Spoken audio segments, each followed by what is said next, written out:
There's no sound. Hello, all. Yes, there will be no sound right now. I just started the stream. We're going to be starting in 3 minutes. So this is now live, being broadcasted live. So 3 minutes, we will be starting.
All right.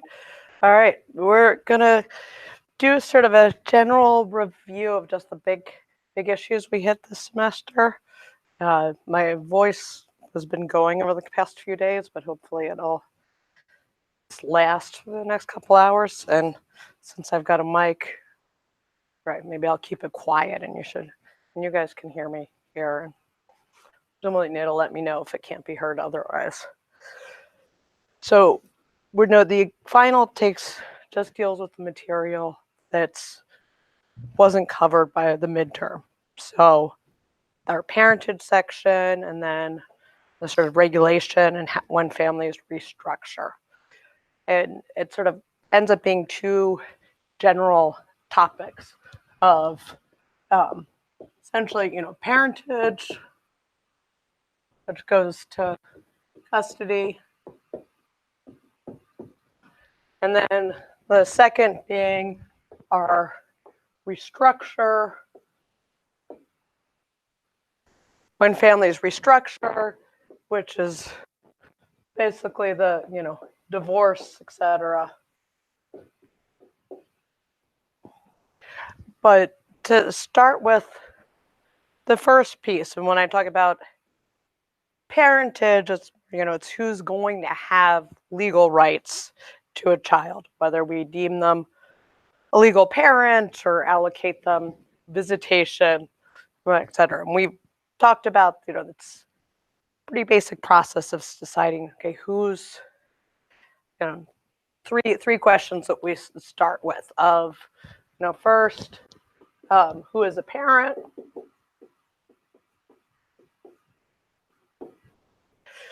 And this ends up, these are all the cases that we did for kind of the being a parent section. And we'll talk a little more in detail too. But then, is given whoever we've decided as a parent, are they fit? This is the cases that we dealt with in that short period on kind of how are foreign families regulated. So our brief discussion of kind of abuse, neglect, termination of parental rights. And then, the last question, presuming we've got fit parents, then best interest of the child, which then, covering custody, but also comes up in other areas. All right, so that's our large framework. Now, if we look at out first, okay, who's going to be a parent? We've got these various factors that we use to create parent.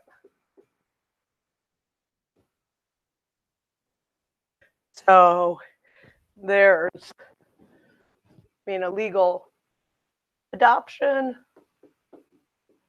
can creates legal parentage, but then there are these different pieces that kind of combine to figure out who's going to be a parent. So, biology, marital status, we do function, sort of slash estoppel, and then the other big one we addressed was intent. So those are the main pieces that help the court determine who's going to be a parent, but they're not, no single one is necessarily determinative. So started out with, marital status as kind of our biggest one, and historically the kind of the easiest to start with. Obviously the biology part in terms of women giving birth to children, that created clear parental status. But in terms of other spouses, we have the marital presumption. So marital presumption just being a child is presumed to be the child of the spouse, the mother. So if you're married, your husband, and now the courts now apply it equally to same-sex female partner, presumed to be the parent of the child born in the marriage. So this is what Michael H sets up. Now there's, in terms of sort of the marital presumption, all right, so that's first, it's a presumption. How do you get out of that presumption? I mean, first, if you can prove the husband was sterile or impotent or at sea for the past year. But whereas in Michael H, you had to have either the wife or the husband could bring it up. They rebut the marital presumption in the first 2 years of the child's life. Now, in Michael H said, well, I'm the bio father, I should be able to rebut the presumption, but he wasn't allowed the ability to do that. And the court says, well, that's fine. We protect families, traditional families, so it's all right if the bio father can't rebut the marital presumption.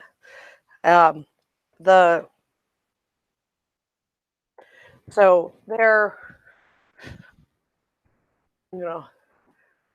that's Michael H. And also Pavin v. Smith, which is the Arkansas birth certificate case, which says, well, marital presumption is just one of those other things that we accord marriage, so applies the same to same-sex couples.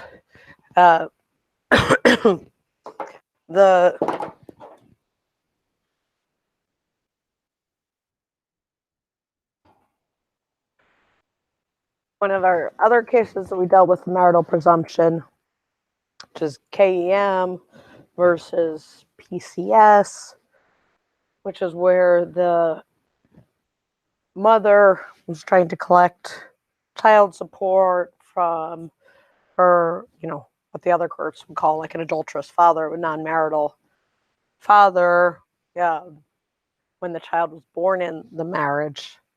And there, they still said, there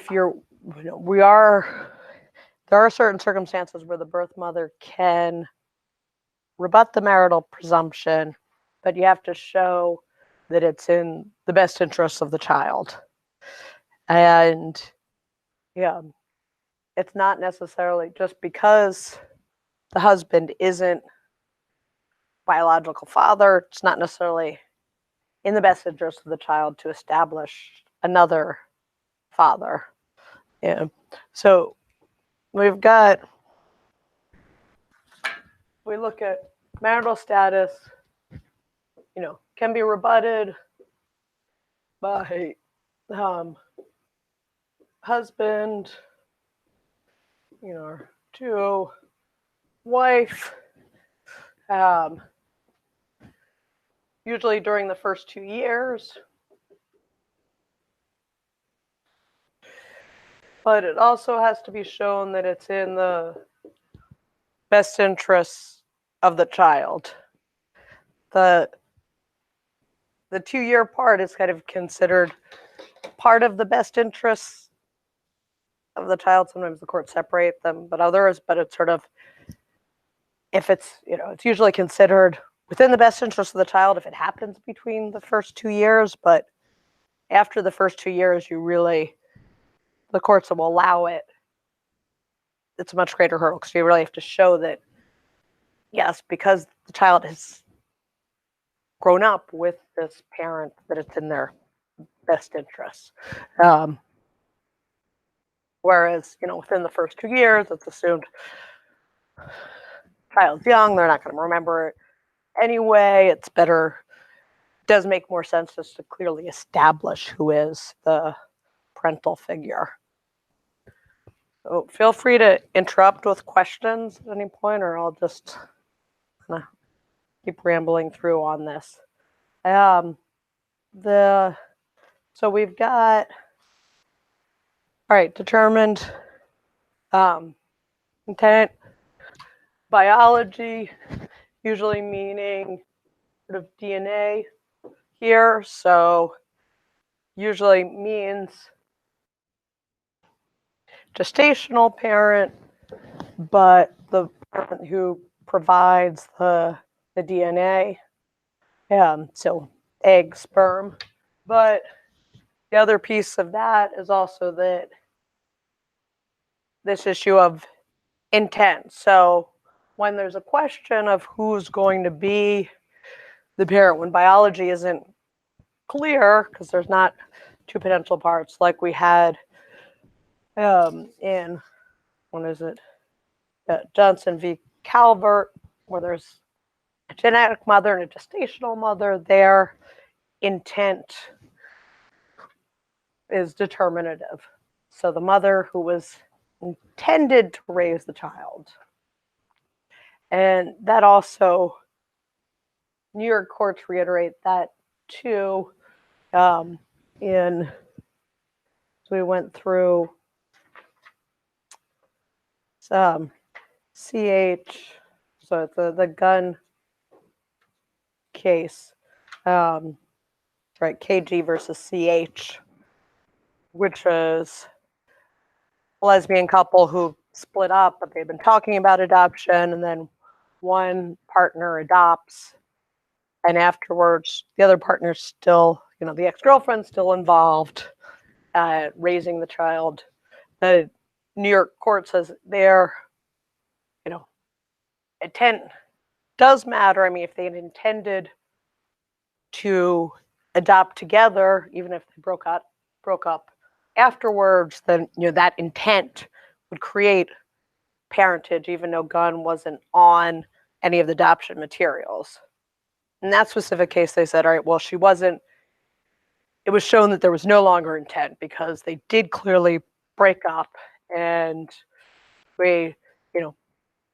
Gunn was not part of the adoption.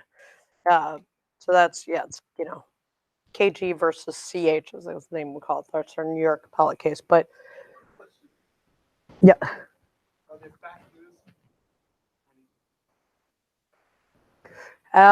Yes, we will get to that. So I did mention it there because, sometimes it comes up here. But I'm going to go through the three, and we'll do best interests last. So, all right, so we got intent. The last one we'll deal is the, so there's not intent because there, the adoptive intent was severed, but this court still said that Gunn could create, that she might have a parent status based on this equitable estoppel, which was also works as functional, that people who acted like a parent can get parental status. And most of the time it's, often if one of the parents has allowed the other parent to act, or, the other person to act as a parent, they can be stopped from denying later that they're not a parent. In our case, in your case, it says, estoppel, it doesn't necessarily require that the other parent agreed to it.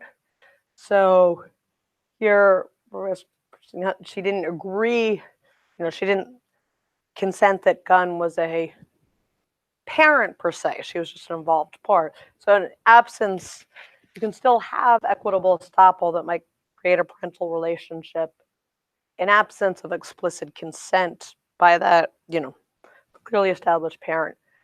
But it's got to be shown that there was a clear parental relationship created, that person, really was just acting like truly as a parent, seen by the child as a parent, and it would be in the best interests of the child to create this relationship.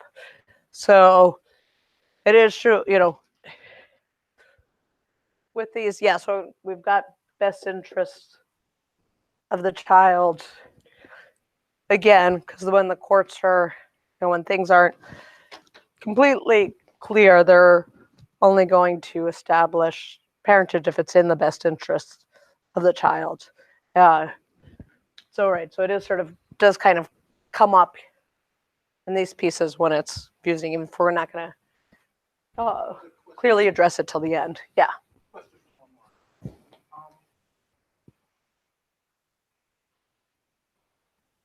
The question was, are there any specific rules, I'm assuming that regarding the factors, talk about determining the potential factors in the rules of parent?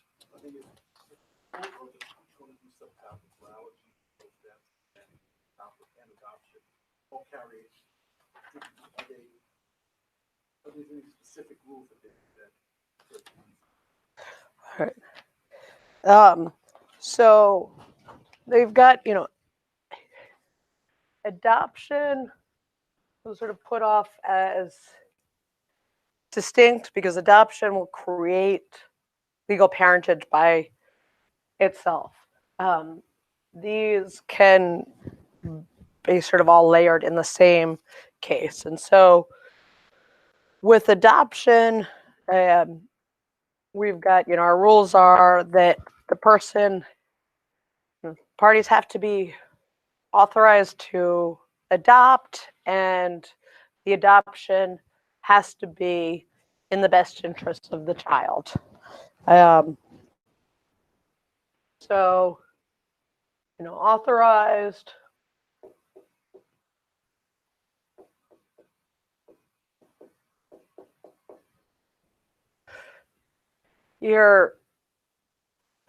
Since the court is asking to step in and officially change legal parentage, they to say that it's in best interest.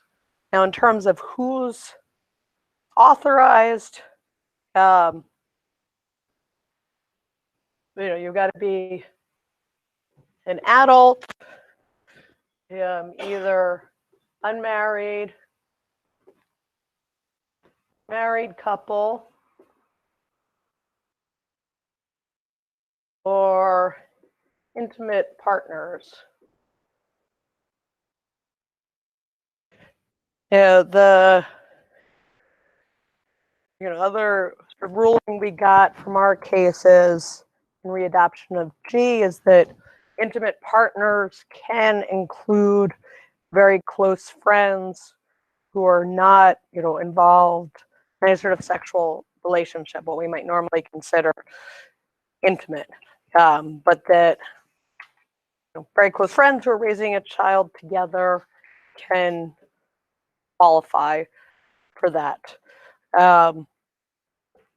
Only other sort of rule we have with adoption is that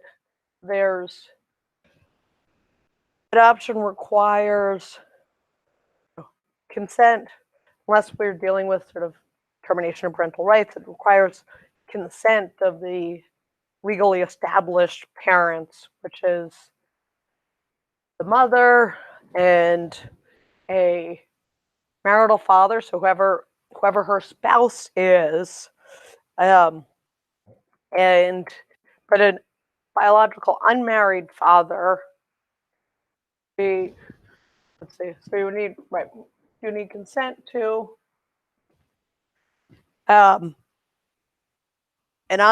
non-marital father doesn't have automatic rights to stop the adoption, but that requires not only sort of the biological connection, but that you have some sort of established relationship with it. So it's sort of the other,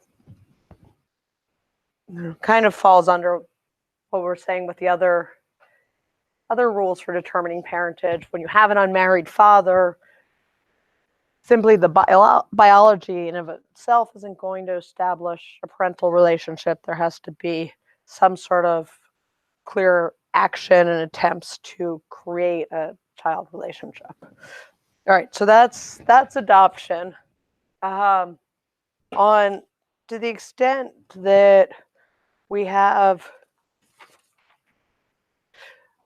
the other rules, I talked about kind of the marital presumption there, in which we've got the standards are that you can, at least within the first 2 years, the mother or the husband can, or spouse can contest the marital presumption, and otherwise it needs to be shown to be in the best interests of the child.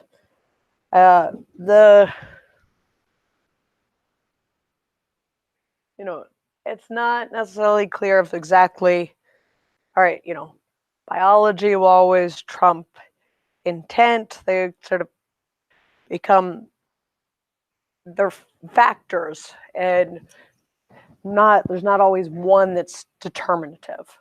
But usually, and certainly for our purposes, there's going to be sort of clear ones that may trump each other.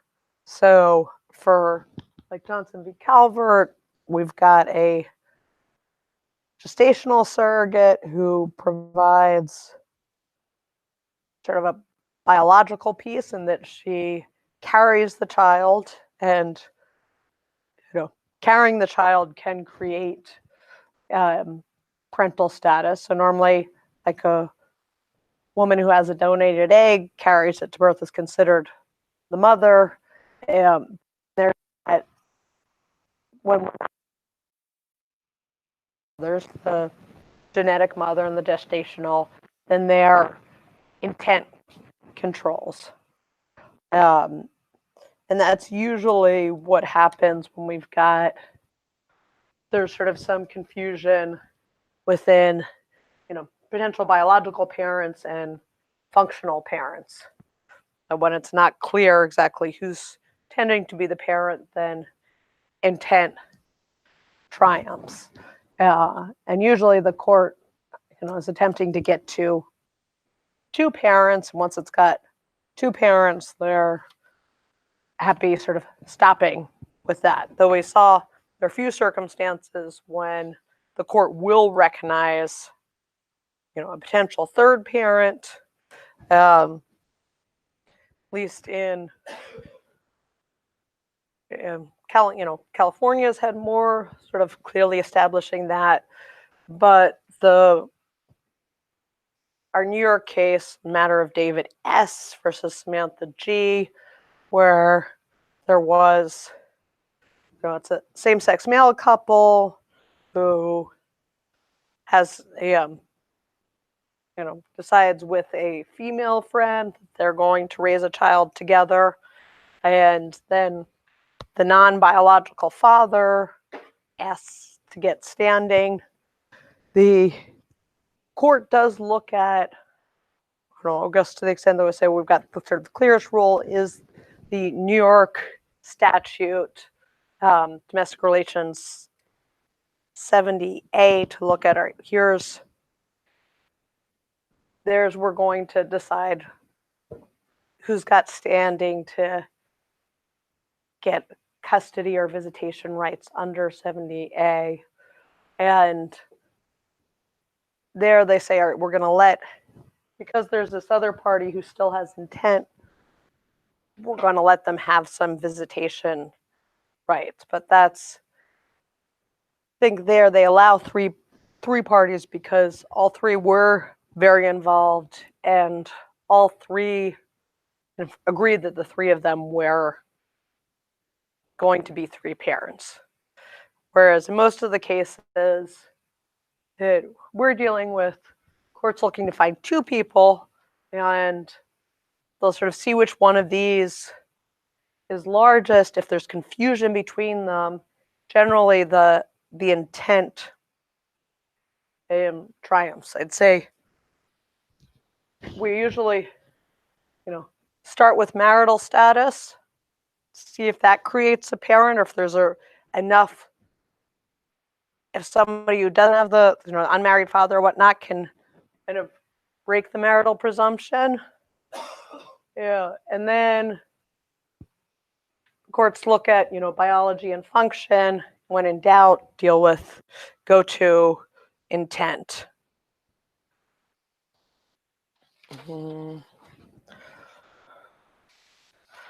Let's see.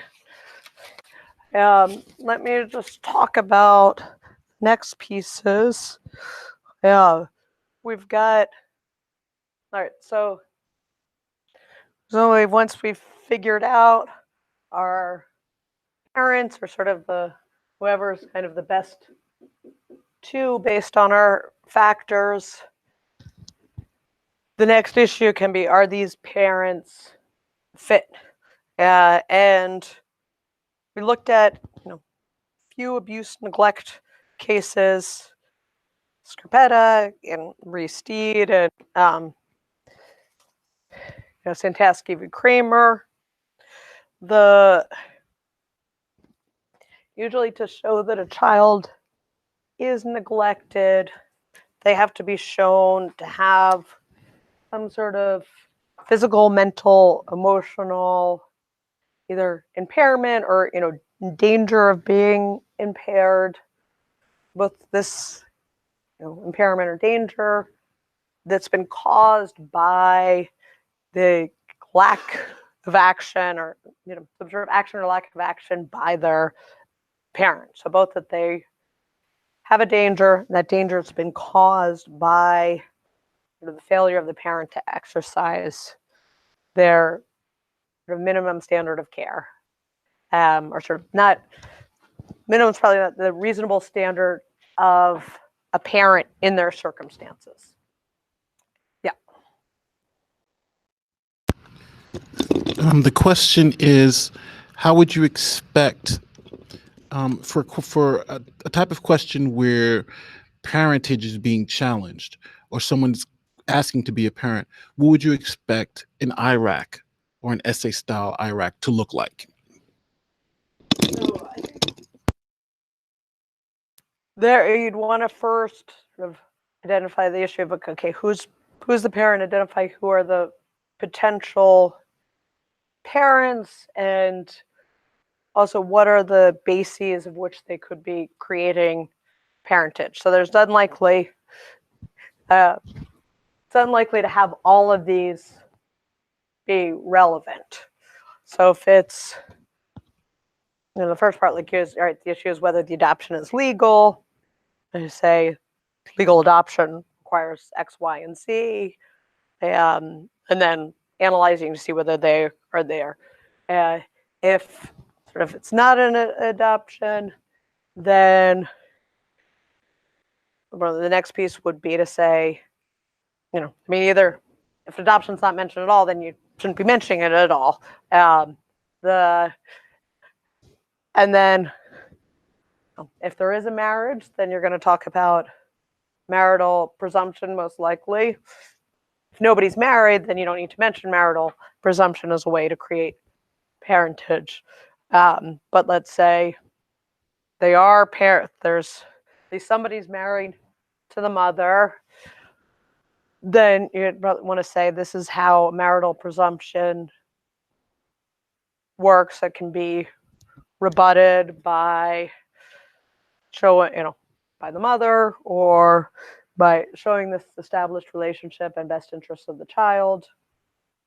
Then if it's not, if marital presumption's not clearly governing or sort of not relevant at all, then you can talk about the factors of, biology and potentially whether it's a functional parent, equitable estoppel, and bring in intent. That intent is what trumps the other part. Do. Is that clear? I don't know if do you want to ask a follow-up question, Andy, since we can?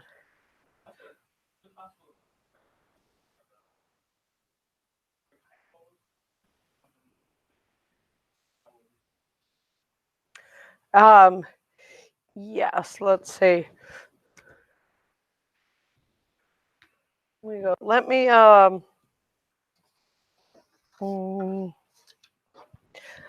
need to just do this quickly and then see if we can pull together a hypo, because I don't want to stop to pull up the hypo while we're doing this. We go. So, Nate, I'm just going to finish running, just run through the rest of it, and then there was a question of whether we could just do a quick hypo to kind of explain how to go through these.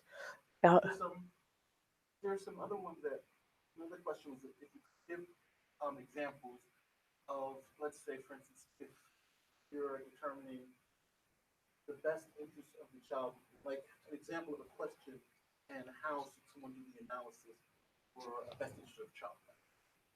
Okay. All right. And do you have a question now?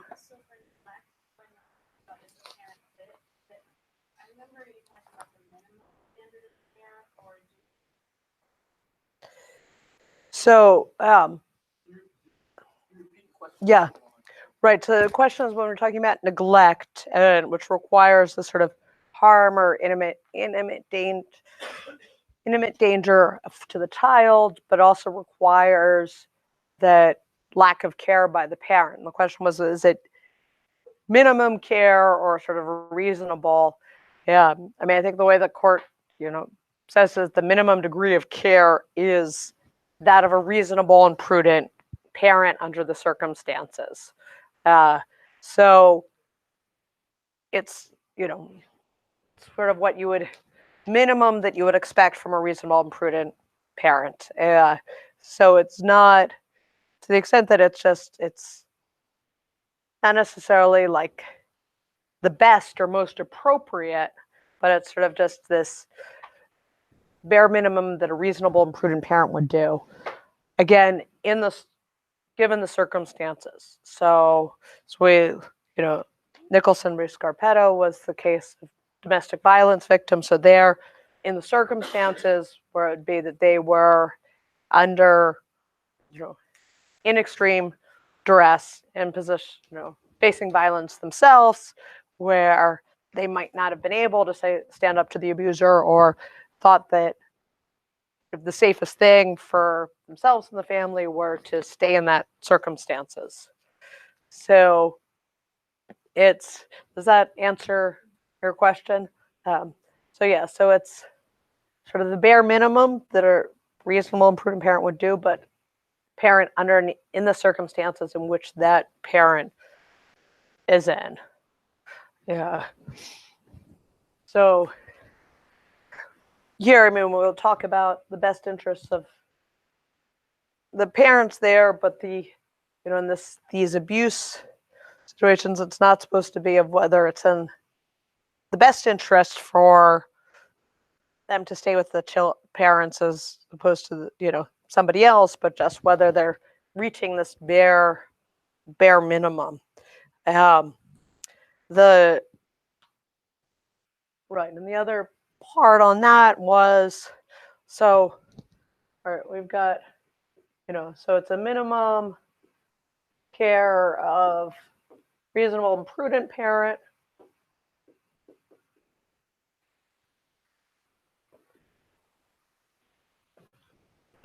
Under the circumstances.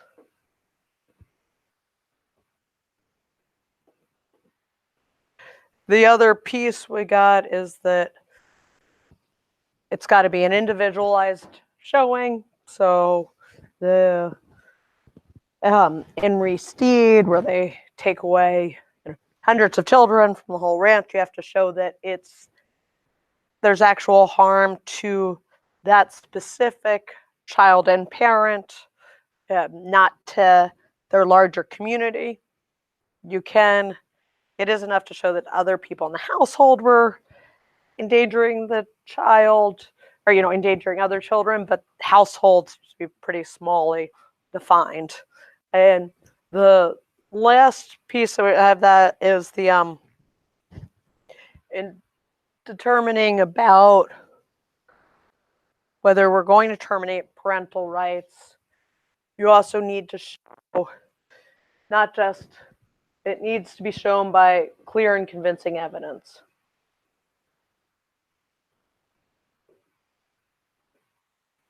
So not the fair preponderance of the evidence standard, but clear and convincing, higher, even though it is technically a civil issue because there is no jail time involved. It's still such an important decision that we need to do it by clear and convincing evidence. Yes.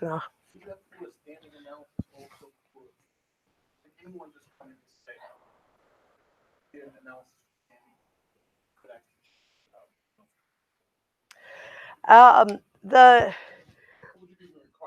Yeah, I mean, right. We didn't really go that much in sort of the procedural piece of really sussing much about standing. I know in some of the cases do sort of talk about it in standing to the extent that if you have parental rights, you need to have sort of some connection to the child such that you have standing under New York Domestic Relations Law of 70, but we're not really going to that analysis isn't necessary for the purpose of the exam. We're talking about is there some sort of parental rights created?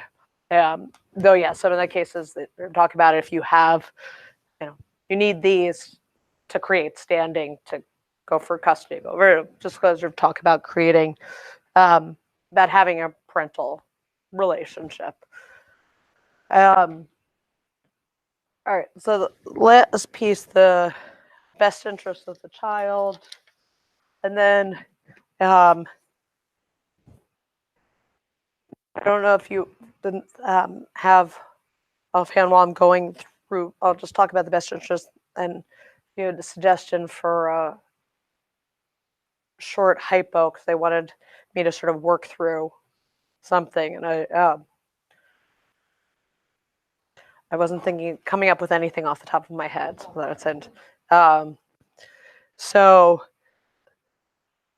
all right. So the best interest of the child, which is supposed to be considered when there's a question between two fit parents. So as we've seen, it can come into the best interest of the child, can be considered when we're talking about who actually is a parent. But it is supposed to be when there's sort of some decision making between parents. Doesn't come into play here about determining whether a parent's fit or not. So best interests of the child comes out with, we talk about that more, dealt with it in our last section. We're dealing with custody, which is the most usual place where it applies. So best interest of the child is, again, one of those multi-factor things, and usually always includes some sort of piece of, all these factors and whatever the judge seems to consider fit.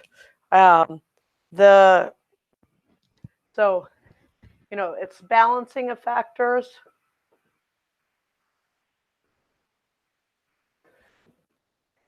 And say if we were going to have a question on this, there would probably be a few things that would be, clear as relevant. You don't have to discuss, all the potential factors if they're not there, but just weighing the ones that come into play. It's, balancing factors, and it's forward looking.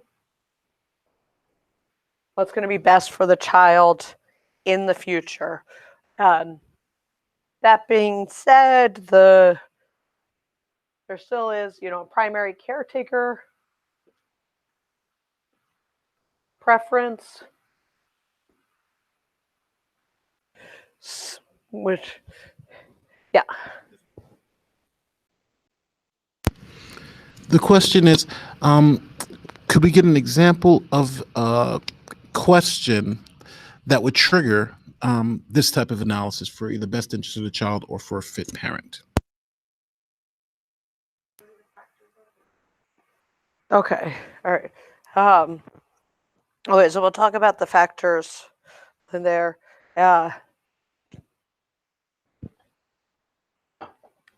So primary caretaker presumption, or sorry, preference, no longer, maternal preference, but still this notion of it's best for the child to be in the continuing in the relationships that they already are. So the person who spending the most time already taking care of the child, which often is the mother, is sort of that's the best place for the child to be continuing. It's less disruptive. The other, so other factors are really, we've got, in our statute has a long list, but age, health, sex of the child, continuity of care, which is sort of the primary caretaker, parental skill and ability to do child caretaking, physical and mental health, age of the parents, their emotional fitness, and nice, moral fitness of the parent, stability of the home environment. There's it's kind of a long list, which seems to sort of cover pretty much everything. Marital fault is the one that's not supposed to be considered, is where usually this is often in a divorce circumstance. So something like, we sort of touched upon this in Palmore v. Sidoti, which was the issue of the mother had care or custody taken away because she and the father and the child were white, and then she got into a relationship with an African American man.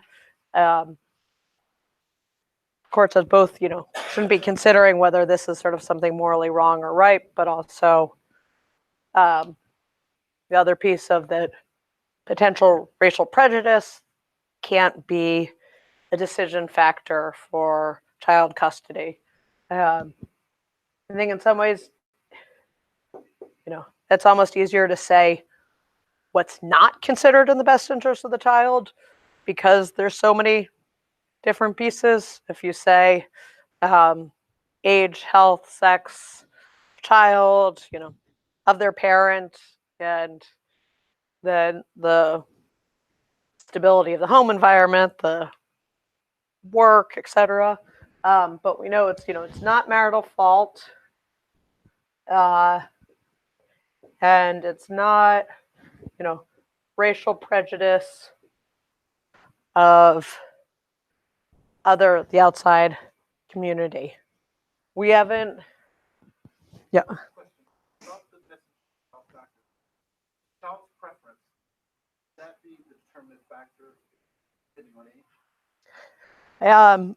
It can never really, it can be a considered factor, and it's usually given more weight when they're, the older the child is.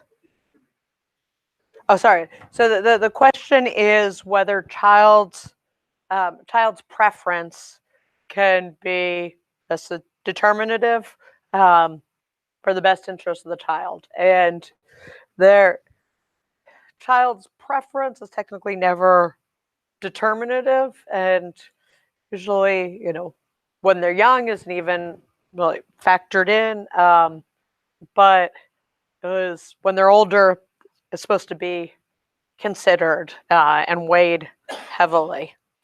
Now, we didn't spend very much time really going through, all the potential variations of the best interests of the child, and so any, to the extent that we'll have questions dealing with it, the sort of factors are going to be relatively clear, and you should be able to sort of identify which ones there are and do a general weighting. But we don't have ones that are clearly dispositive, except for, I'd say, racial prejudice and marital fault are definitely not factors to be considered. We know, and the other piece, I mean, usually we'll see the one that's given the biggest weight is the primary caretaker preference, which now is explicitly not a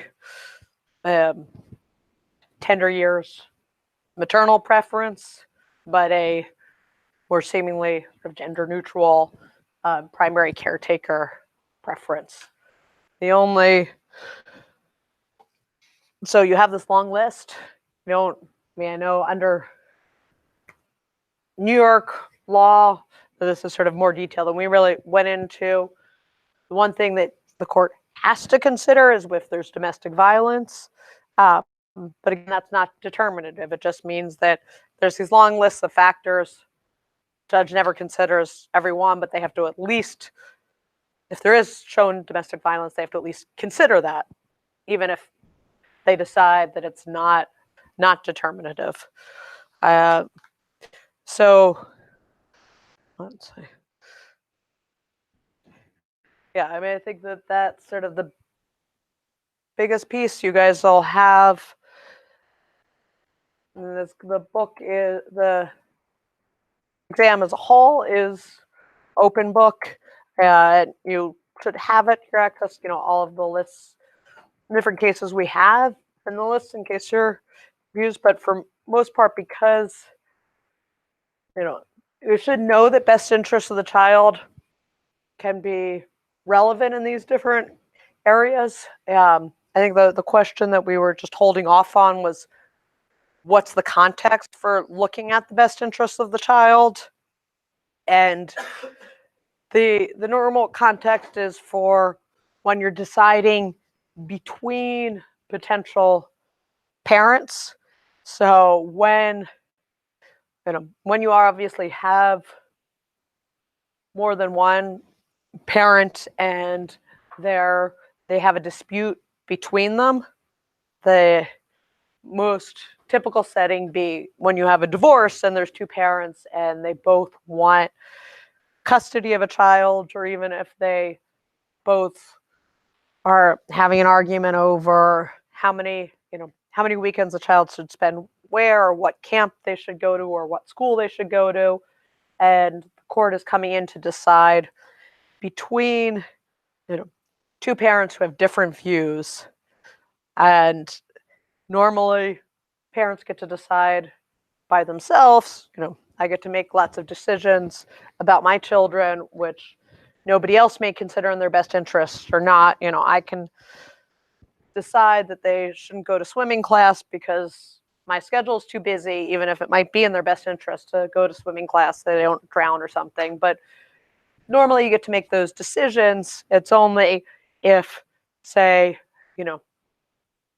I don't want them to, I don't have time to have them go to swimming class, but somebody else, my wife, who presumably I'm divorced, which is why we're in court arguing over it, wants them to go, and then the judge is deciding between these two. So that the best interest of the child comes in when the court is having to make a decision between two parents with the disputing views. Now, so that is where, is sort of this third piece. And I say here custody because that's the context that we've talked about, the sort of little minutia that can also come up with, we didn't really address. We didn't get that far. So, and then the other one piece is that, we talk about it going into who is a parent. There, it's when it is before we have decided exactly who's going to be the parent, but the court is being faced with potential parents and deciding between potential parents, and then best interest of the child can be a weighing factor. There's a Yeah. Another student question. Um, when we said that, when you said earlier that it was going to be open book, is it open computer or just open papers? And can you tell us how many multiple choice questions and how many essays on the exam? Hold on, let me just turn. Let's see.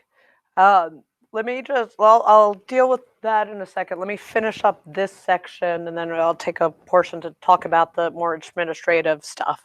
So are there any more questions on this piece? Yeah.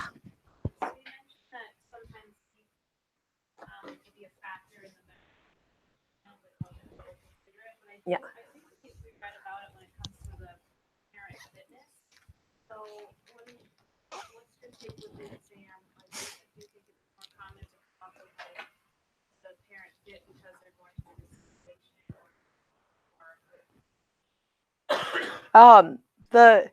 The only, to the extent that we dealt with it in class was, oh yeah, sorry.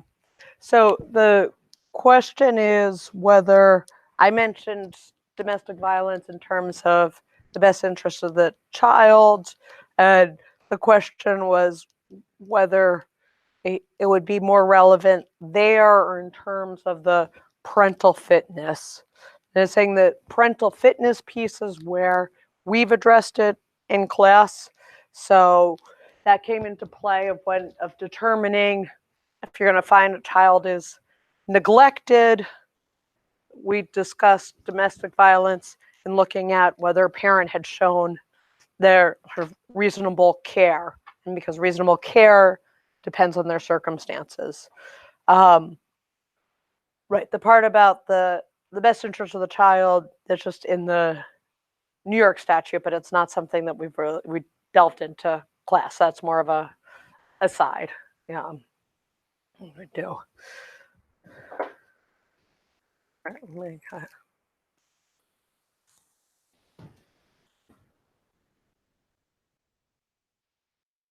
Take a moment. I'll give you a moment to think of questions while I have a cough drop. Andy, there's coffee and munchkins over here. So. Oh, you can go through a similar breakdown like this for the restructure? Yeah, okay. Yeah.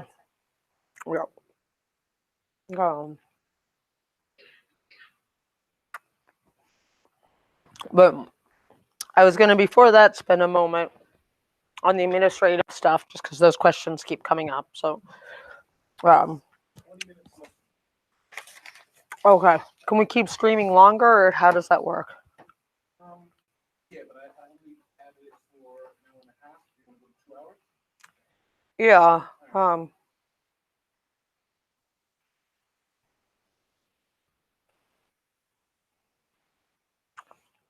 Right. I wonder whether it's more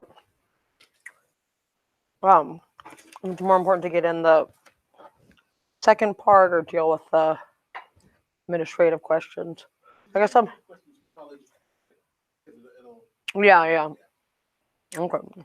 It's just the administrative questions were open book, or just papers, multiple choice, how many you expect, and how many essays. Right.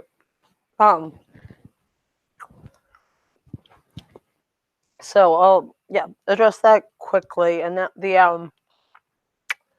the instructions, the 2-page instruction sheet that you'll get at the beginning of the exam is on charter course. It's in the, there's the admin section, and then there's one part that says final, and part says midterm. So the information I'm going to tell you is in there. as well. It's 2 hours. It's open book. It's open computer. So you should. They've told me that ExamSoft should still let you be able to access other things on your computer. Everything. You can also bring in paper materials as well. And this is again. It's on the sheet that's in Charter course, which I've changed. It's changed slightly from the one that I had there 2 weeks ago. It's the updated one, as there's now 6 multiple choice, and there's still 2 essays, and it's shorter. So, and as it says there, 6 multiple choice, which I think I allocated 20 minutes for, and then 2 essays are for the rest of the time. You will, you can allocate whatever amount of time you want for them. So there's not like you can start with the multiple choice and then go to the essays. Though I do suggest spending equal amount of time on both essays because the essays will be weighted the same amount. And the multiple choice is, I think like 15%, and then the essays are 85%, which is about the amount of the time that I suggest allocating. Right.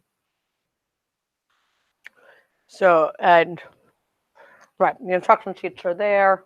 You can also, if there's more questions, you can email me, and I will be, available for questions over the next couple of days. And I get a question that's sort of, more general, not just about one person's specific thing, also about sending out general information to everybody else, because usually if one person's confused, somebody else is confused as well. Or always, you take pictures of this all before I. Yeah. Oh, okay.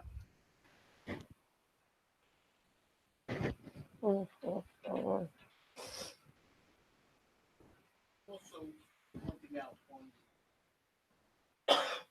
papers that were sent out, rules, where you're talking video going Right. So yeah, so we sent out the 2, bit of all the. I think it's in two sections, right? Of all the rules, which is, this is sort of a more condensed version of that.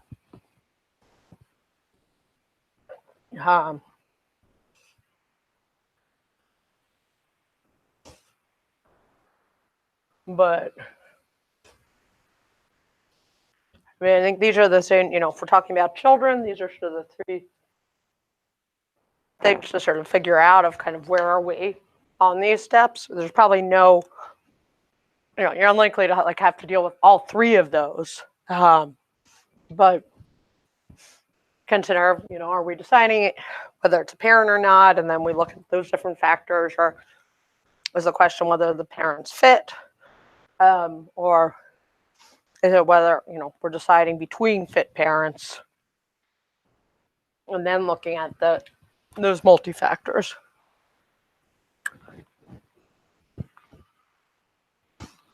All right. Okay. So then looking at our restructuring.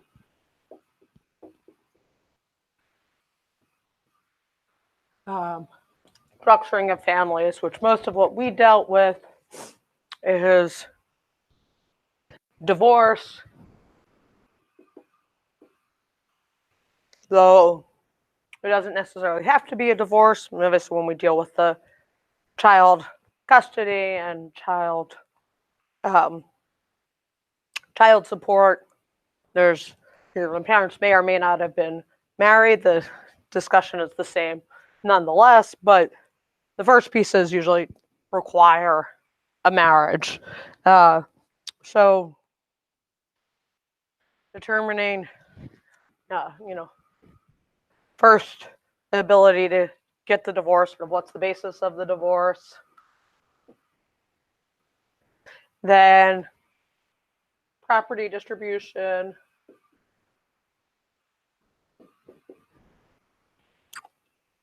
Sort of issues of support. Marital support. We got child support. And child custody can also come in here too, though I won't talk about that much now because we just talked about that in terms of more of the parents. All right, so and the restructuring of the family. Here we're mainly talking about a marital family that's dissolving. Question first is, can they get a divorce? What are the bases for divorce? We have fault divorce.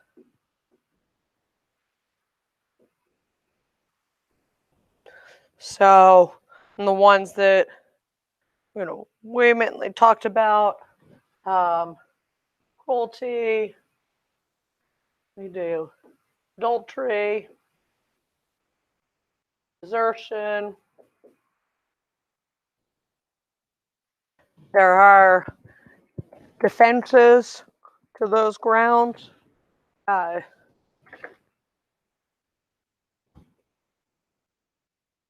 one that we really spent time on was condemnation. Now, after fault divorce, we've got no fault divorce.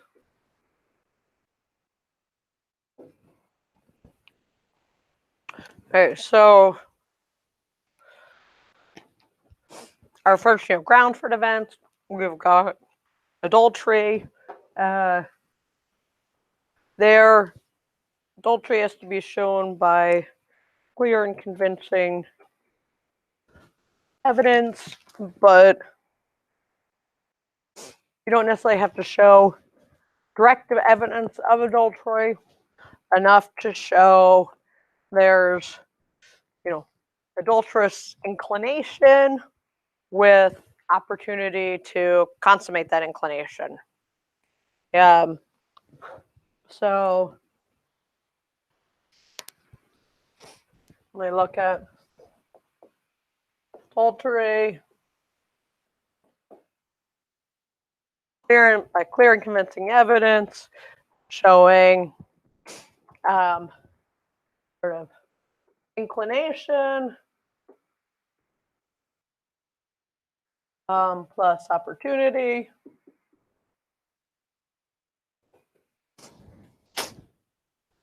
Inclination, I also said, can either be, sort of an infatuation with a specific person or her general adulterous propensity,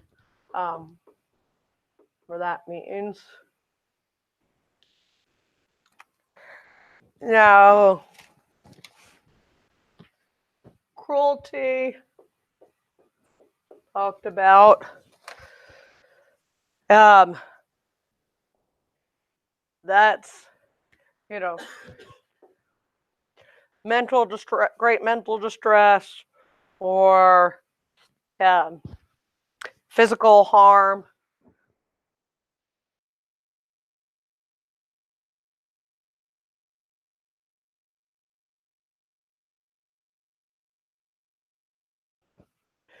It's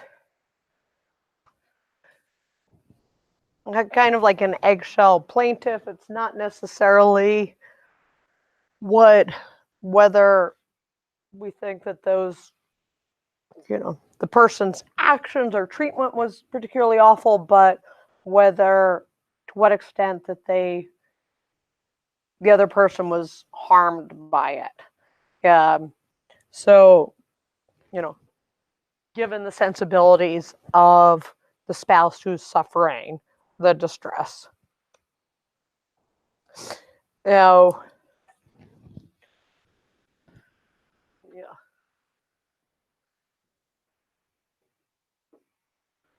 so mental distress or physical harm. Again, the idea that in the realm of fault-based divorce, that there's this notion that the court should be maintaining marriages and family, but if there is a relationship of cruelty, it means that the familial relationship is already broken down. So you might as well give them the divorce because the familial relationship is no longer there. The desertion, we just kind of touched upon. That's, sort of leaving the marital abode.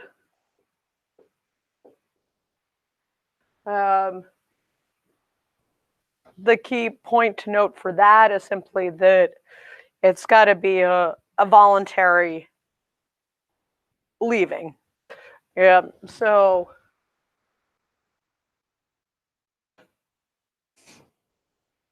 like other men, if one spouse makes it so horrible that you feel compelled to leave or sort of somehow keeps you from returning, that doesn't get count as desertion. They've got to, leave even though they could stay. So there's some extraordinary circumstances that keep them from staying there. It doesn't count as desertion. Now, other piece we have is condemnation.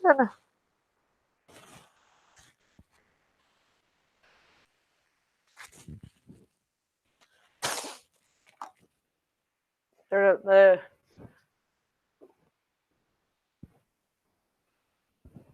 being condemnation, sort of part of this fault-based divorce regime, where to get a fault-based divorce, you just have to have one person clearly at fault.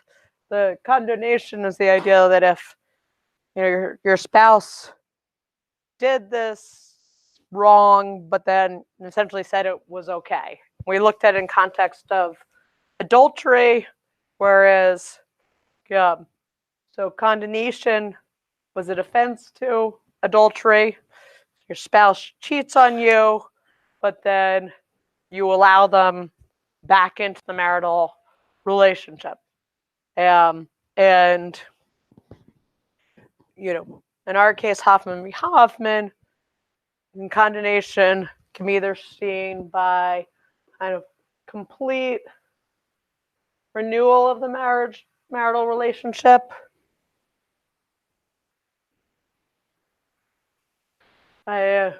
or by one act of sex.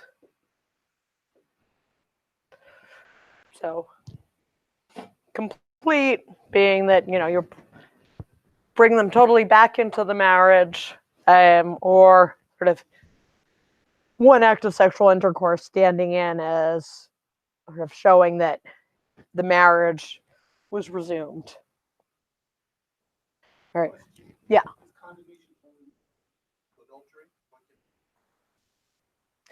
It's potentially a defense for anything else. Though,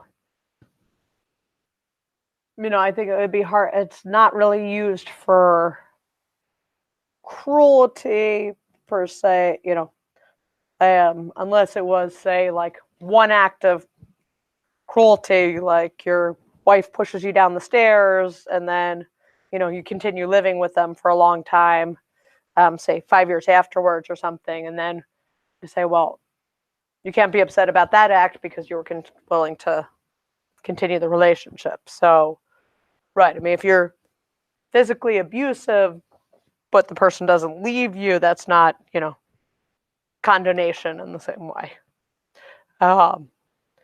But yeah, I mean, in theory, it can apply to, as various was, it could apply to, desertion or abandonment. If partner leaves for a year and then you say, okay, you can come back and live, then that could, yes, you could see it more clearly being used there. All right. Yeah, so there's our, fault regime. Then we have moving to the no fault.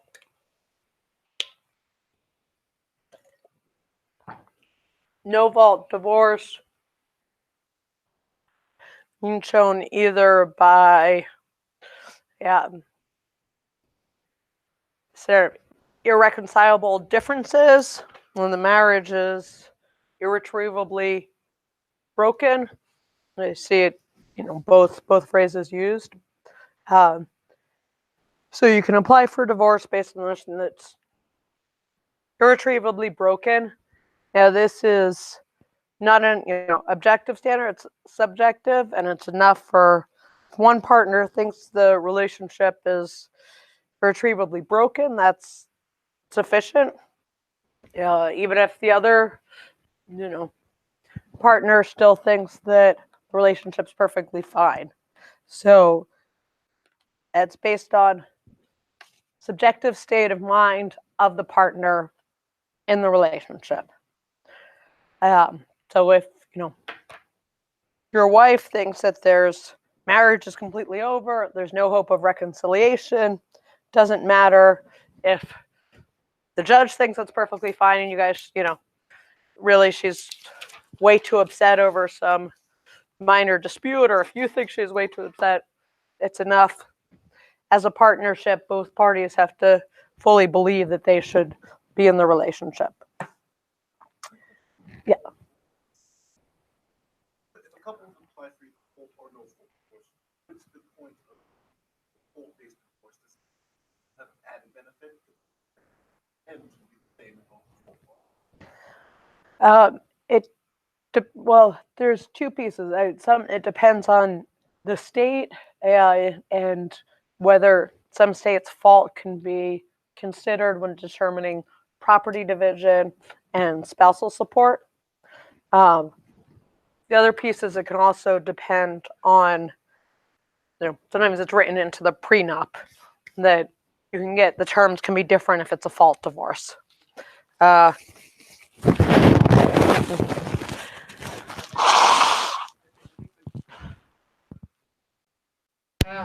think the question was just saying, if you have an example on the exam in which you can choose between a fault-based divorce or no fault-based divorce based on the law that we've been learning, would it be just better just to do a no fault divorce since it's subjective, or should you just do a fault-based analysis if you could find fault? If it looks like that there's a fault-based grounds, then you should definitely do those analysis, because there may be benefits of applying for the fault-based, because there are those potential advantages. The other piece is that there are sometimes the irretrievably broken sometimes has standards of you have to wait for a certain period, also may have residency standards too, that everybody be have lived in the state for a certain period. The pieces which we didn't talk about, but that is a good question. So yeah, so if there is the potential for a fault-based divorce, then really address those grounds. Now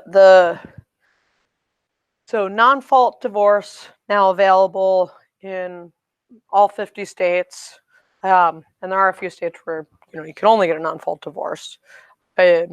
So this irretrievable breakdown, and really shown either by showing that there's some sort of marital discord. Again, subjective, non-objective, or can be shown by living separate and apart for a period, whether it be, usually at least 6 months, can be 2 years. Only other factors we talked about is just sort of this living separate, requires some part of separate lives, but doesn't necessarily require completely separate roofs, but just that you're no longer sort of living as husband and wife. Though you might still, there's a child involved, still be involved in childcare stuff together, or might still be living in the same residence just because you don't have somewhere else to live, but you're no longer living as husband and wife. Next, yeah.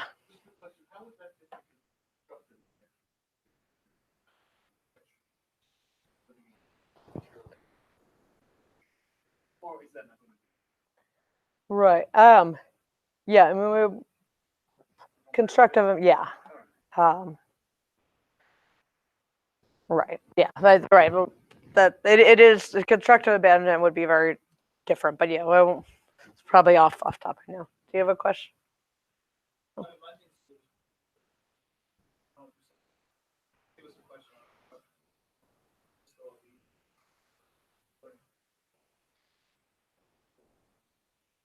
So, I wouldn't want you to go through all, say, like, these are the various grounds of fault divorce. But instead say, they could apply for a fault divorce based on, cruelty or desertion. It's unlikely that all of these would be relevant given the facts. And again, we don't have the essays that, like I said, you've got like 50 minutes each, which isn't that long a period. They're not going to be that complicated, so it's better to just say deal with the specific things that are, the ones that are clearly relevant, and it will be, obviously in the multiple choice, it's pretty clear the limited realm there, and even in the essays you'll be asked of, what to specify, focus on certain issues.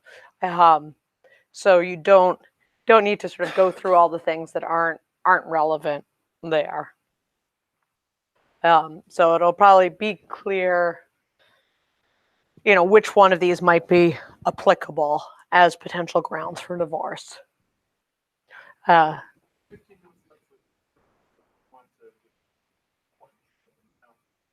Okay.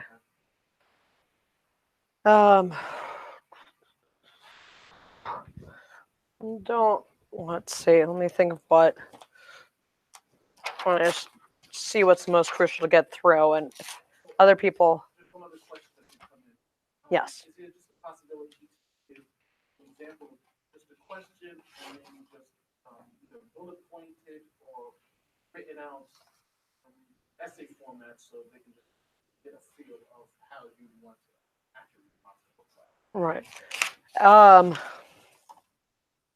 Let's see. Did you come up with a hypo? Yeah. No, I was just thinking because there was a request for the hypo too. Did you have a? All right, because that'll be quicker than me trying to think up one on the spot. I haven't. Right. The last things we have to talk about on the restructuring is basically the marital property, and then the support guidelines. So those are also the stuff that we dealt with most recently. So you probably have a general idea. And I feel like we went through the marital property parts, breakdown of that quite a bit. We do. All right. So did you have a hypo? Because then I could just go through that. Let me get.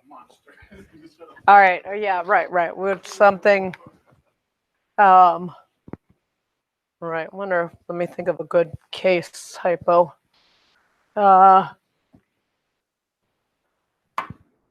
Which case? Which would be a good.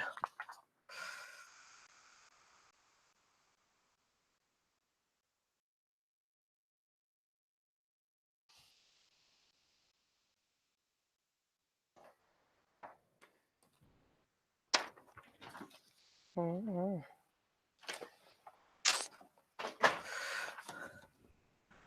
Mm-hmm.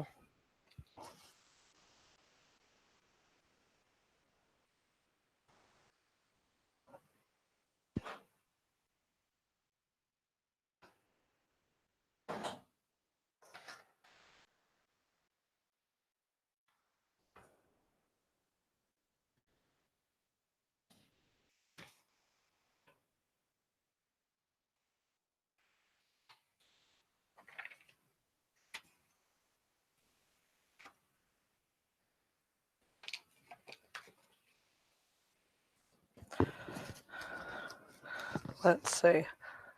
All right, now just talk for a few minutes on the property distribution, which is the next piece. So again, potentially, these are sort of the different parts, though. You're not likely to, you're not going to have all of those in one question.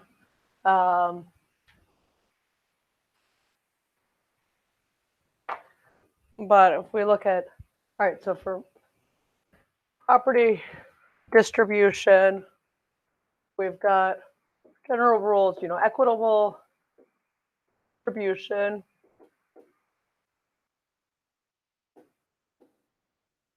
The steps to doing that would be first to decide, okay, what's, is it separate or marital?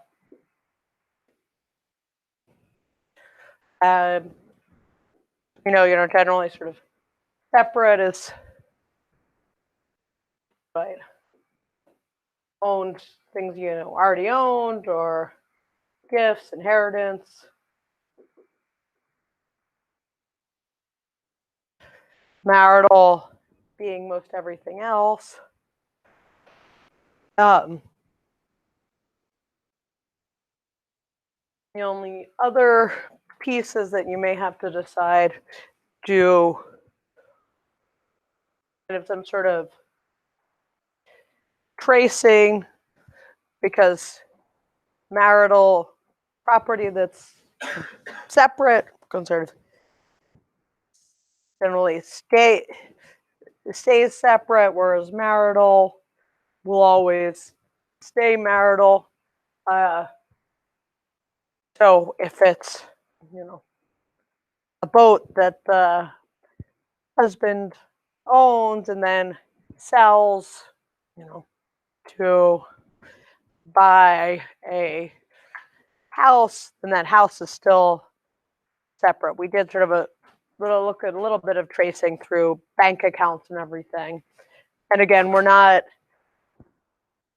going to be going into extremely complicated details of tracing or financial transactions, but just to sort of generally know of something that the separate will stay separate even if it changes into other pieces, except to the extent that if it starts to be clearly used as marital, it can be marital. So if money is put into a marital account that they then clearly treat as marital, or if it is a house, say the house is owned by the wife and then the husband moves in, they both live in the house together and take care of the house together and say do all the repairs and everything together, then it can become a marital property. But there, Again, we go look at sort of what the source of the funds are. It doesn't matter who has the title, but where the original funds came from. You put inheritance under separate, but I thought if you got inheritance during your marriage, it was marital. Normally, it's separate. If you get, so if your grandmother dies and you get $50,000 from her, then that's separate, whether it happened before your marriage or after your marriage. She says it's for you and your spouse, then it's marital. But so anything, things that are given to you as an individual. Right. So that's so you look to the source of funds. So there is potential. Yes, if you commingle it, then it might become marital. But again, if you can see what the source of funds is, then it may still say be separate. But if you start commingling it, then it's the burden of the person who insisted separate to show that they clearly kept it separate. Yeah.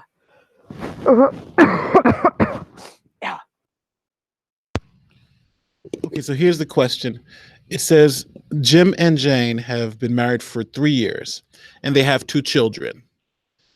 Jim has found out that Jane has been cheating on him with Ray since last year. Jim moves out and seeks custody of the 2 children.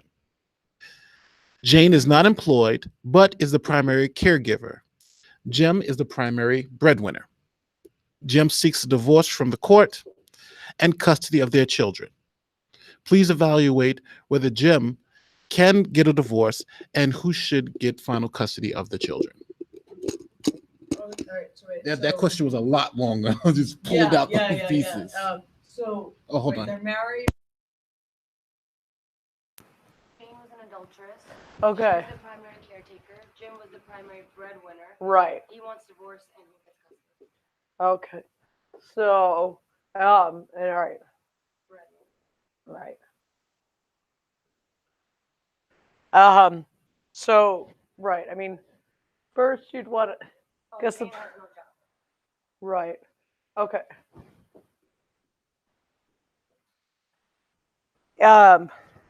Okay, right. I guess the difficulty there is that they don't really give you much for anything. I guess I would say, all right, so we know potential grounds are adultery or obtaining a non-fault divorce. So I would start out by saying,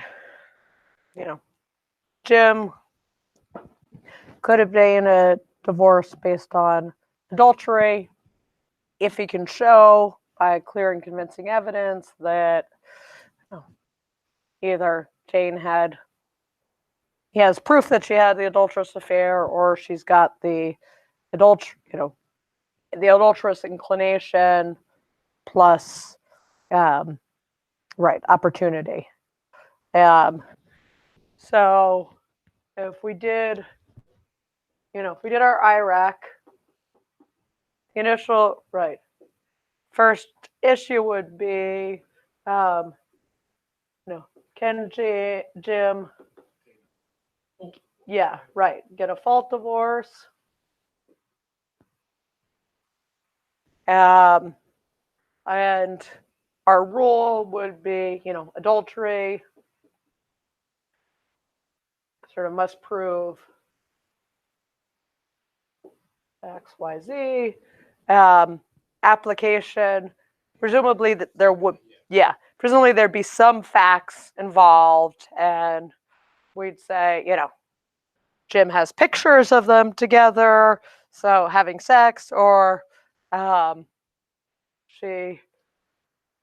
if we need, the more borderline would be sort of, the opportunity plus inclination. So, conclusion being, based on what other facts, yes, it looks like that he could show by clear and convincing evidence, or no, he couldn't. You know, usually the ultimate conclusion is kind of the least important part, because most of it is supposed to be sort of on the borderline, but the important piece would be pulling out what are the relevant factors to, apply the rule to the facts. So Looking for a rule explanation too, like, do we have to bring in cases, or can we just say the rule and prove it? Is that sufficient? yeah, so the question is whether, I think, you just need to use the rule, or do you need to bring in the cases as well? And I guess, I'd say that you can definitely answer the questions adequately by just stating the rules. So, but that would be like, if you go through all that would be like a B plus answer. But it would definitely, sort of a top answer would refer to some cases as well. So you could have a strong answer without having the cases, but it's definitely, useful. Top answer would have referred to cases as well. So, and that might be saying that sort of, all right, then maybe we've got, opportunity. Might be that, well, Jim was away all the time, so Jane was home, so she obviously had ample opportunity, and inclination was shown because she had this book of pictures, all of this one person or something.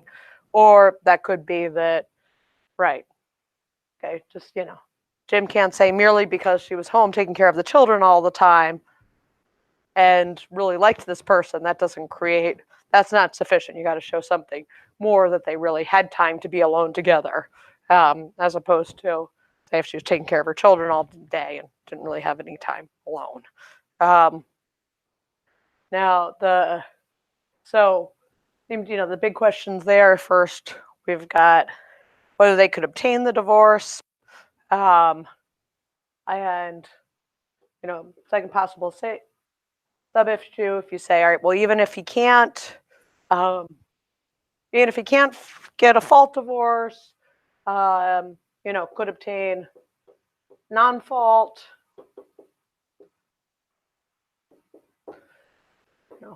Rule has to show irreconcilable differences, subjective standard, application enough. Yeah, it's enough that he thinks it's intolerable to live with her. He can obtain divorce, but might have to be separated for a certain period. The other piece of being the child, issue, who should get custody?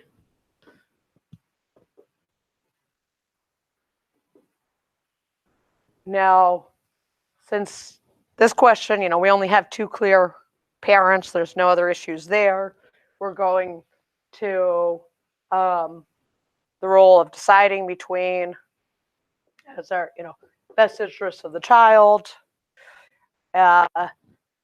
stating out a, multi-factor test. Right. So yeah. So they say the court will consider multitude of factors. You don't need to go through and list. I mean, you could, that would be a whole paragraph by itself if you just wanted.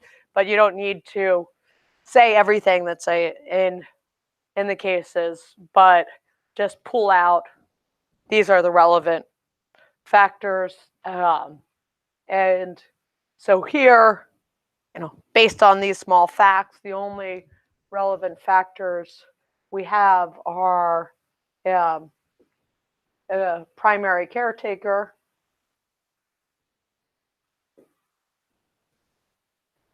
good, right, and breadwinner. So,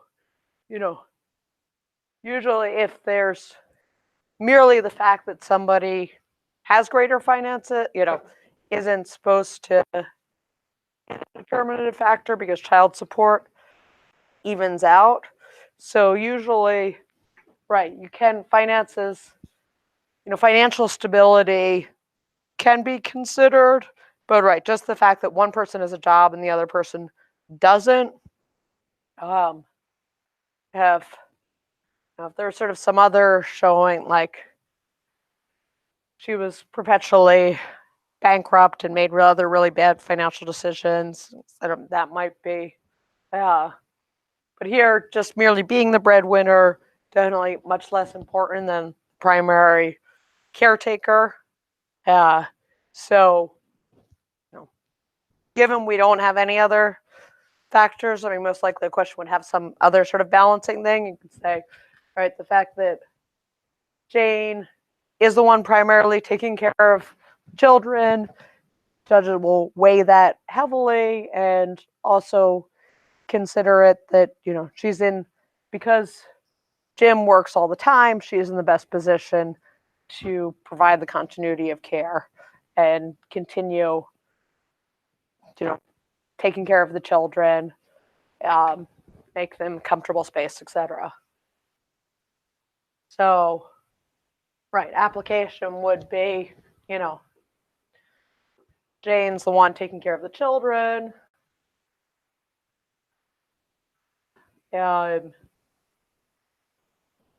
We know she's, even if there's a fault divorce, marital fault can't be considered. So the fact that she was adulterous doesn't, will not be considered.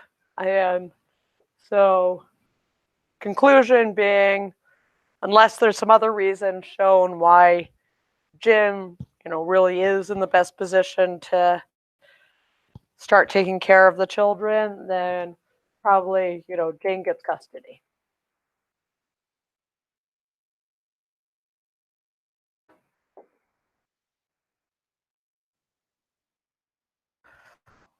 Oh. Yes. First, when will you stop answering questions? And is there anything else that they would need to know, just about the test, general understanding, or anything like that? Okay. Let's see. I don't think of anything else. General. I will take questions through, through Tuesday.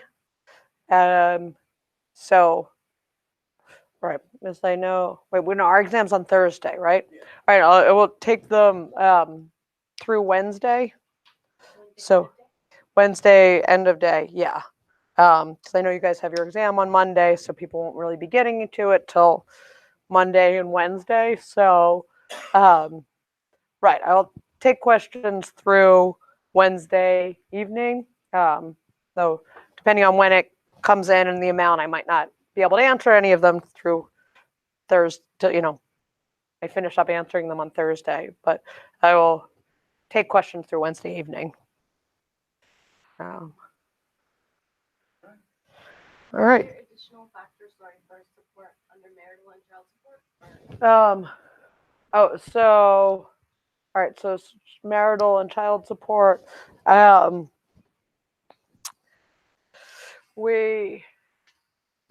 see.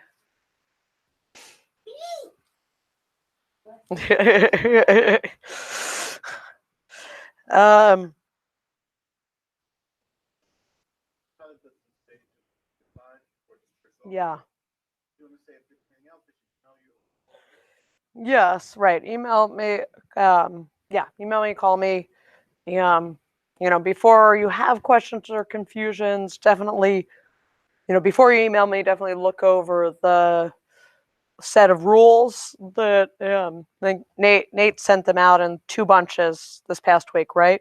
So that should, most of the answers are all in there. So if you still have confusions after that, then, I can help you clarify them. All right. Thank you. Good luck, everyone. All right. Yeah.